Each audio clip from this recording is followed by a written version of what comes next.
दोस्तों, मेरा नाम है कुमकुम बिदवाल।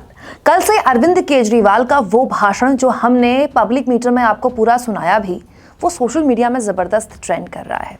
ट्रेंड इसलिए कर रहा है क्योंकि अरविंद केजरीवाल को कुछ लोग कोस रहे हैं तो कुछ लोग उनकी हौसला अफजाई कर रही है, पीठ थपथपा रहे हैं और तारीफ कर रहे हैं।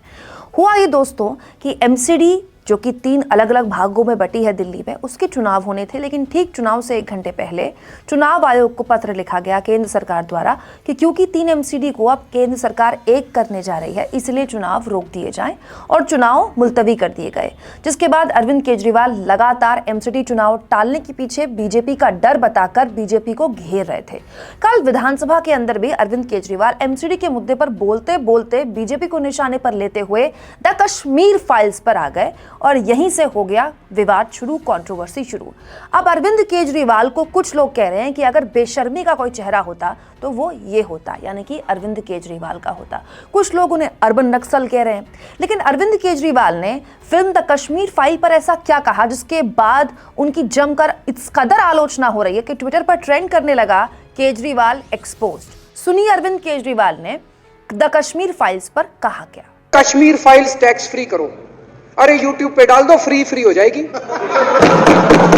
टैक्स फ्री क्यों करा रहे हो?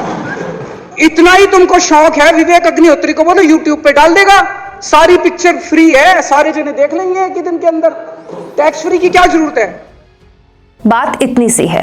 अरविंद केजरीवाल बीजेपी कार्यकर्ताओं को कोस रहे थे कहते हुए कि क्या हालत आपकी बीजेपी ने बना दी कि देखिए आप आए थे राजनीति करने के लिए, सियासत करने के लिए, और आपसे अब एक पिक्चर के पोस्टर लगवाए जा रहे हैं। यही नहीं, अरविंद केजरीवाल ने तो ना केवल बीजेपी को बल्कि विवेक अग्निहोत्री जो कि कश्मीर फाइल्स के डायरेक्टर हैं, उन्हें भी निशाने पर लेते हुए कहा कि 8 साल अगर प्रधानमंत्री ने केंद्र में सरकार चलाई, उसके बावजूद भी प्रधानमंत्री को विवेक अग्निहोत्री के आगे झुकना पड़ रहा है, तो फिर 8 साल आपने किया क्या?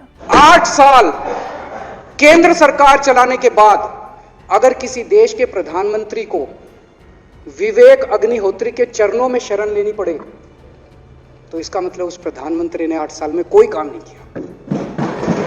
8 साल खराब कर दिए। बताओ, विवेक अग्निहोत्री के चरणों में उनको शरण लेनी पड़ रही है, बचा लो बचा लो बचा लो। अब आप ये कहेंगे कि अरविंद केजरीवाल ने जो फिल्म द कश्मीर फाइल को यूट्यूब में अपलोड करने का जबरदस्त आइडिया दिया है, इसमें गलत क्या है? इसमें उन्हें कोसा क्यों जा रहा है?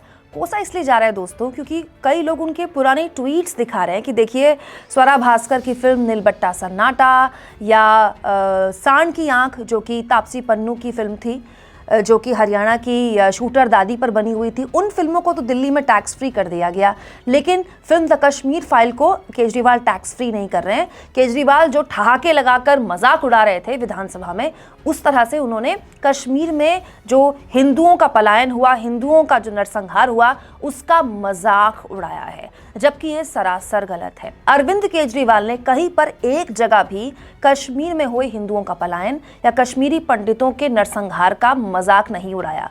उन्होंने बीजेपी का मजाक जरूर उड़ाया। उन्होंने ये जरूर कहा कि अगर फिल्म इतनी पसंद आ रही है आपको तो विवेक अग्निहोत्री से कहिए कि यूट्यूब पर अपलोड कर दे, जबकि खुद विवेक अग्निहोत्री शिकायत करने पहुंच गए थे हरियाणा के मुख्यमंत्री मनोहर लाल खट्टर के पास, जब बीजेपी के कुछ कार्यकर्ताओं ने फिल्म को पार्क में मुफ्त में दिखाने का कार्यक्रम बनाया था। दोस्तों, पंजाब जीतने के बाद अरविंद केजरीवाल का कॉन्फिडेंस जबरदस्त हाई है। अरविंद केजरीवाल अपने बिल्कुल पुराने फॉर्म में कल विधानसभा में दिखाई दिए और उन्होंने साफ तौर पर न केवल बीजेपी को आड़े हाथों लिया बल्कि केंद्र की मोदी सरकार को और खुद प्रधानमंत्री को निशाने पर लिया, जो पिछले कई दिनों से या पिछले कई महीनों से वो करने से बच रहे थे। ये अरविंद केजरीवाल का आने वाला कॉन्फिडेंस है जो उन्हें गुजरात को लेकर दिखाता है, क्योंकि गुजरात को लेकर भी उन्होंने कहा कि अगर गुजरात में भी कल को चुनाव हुए तो इनको अगर ये पता चल जाए कि ये हार रहे हैं तो ये गुजरात के चुनाव भी टाल देंगे। क्या ये डर है जो केजरीवाल को लेकर बीजेपी के भीतर है, जिसकी वजह से खास तरह का प्रोपेगेंडा केजरीवाल के लिए चलाया जा रहा है कि केजरीवाल ने कश्मीरी हिंदुओं का अपमान किया ठहाके लगाकर, जबकि केजरीवाल ने तो केवल एक फिल्म पर बात की थी और उस फिल्म पर भी नहीं, केजरीवाल ने उस फिल्म को लेकर मजाक उड़ाया था बीजेपी कार्यकर्ताओं का। दोनों में बहुत फर्क है दोस्तों, लेकिन दोनों चीजों को एक करके परोसा जा रहा है, खास तौर पर आपको दिखाया जा रहा है ताकि आपको ये लगे कि केजरीवाल ने मजाक उड़ाया द कश्मीर फाइल्स का या केजरीवाल ने मजाक उड़ाया कश्मीरी पंडितों का, जबकि केजरीवाल ने मजाक उड़ाया दिल्ली के बीजेपी कार्यकर्ताओं और बीजेपी नेताओं का। आप इस मुद्दे पर क्या सोचते हैं? क्या केजरीवाल को लेकर एक असहजता है, एक डर है, उनके बढ़ते कॉन्फिडेंस को लेकर एक घबराहट है बीजेपी में, जिसकी वजह से ये सब कुछ हो रहा है? कमेंट बॉक्स में लिखिएगा जरूर। और दोस्तों, चैनल को ज्वाइन भी कीजिए, सब्सक्राइब भी कीजिए, क्योंकि ऐसे ही हमारी आजाद पत्रकारिता को बल मिलता है। शुक्रिया।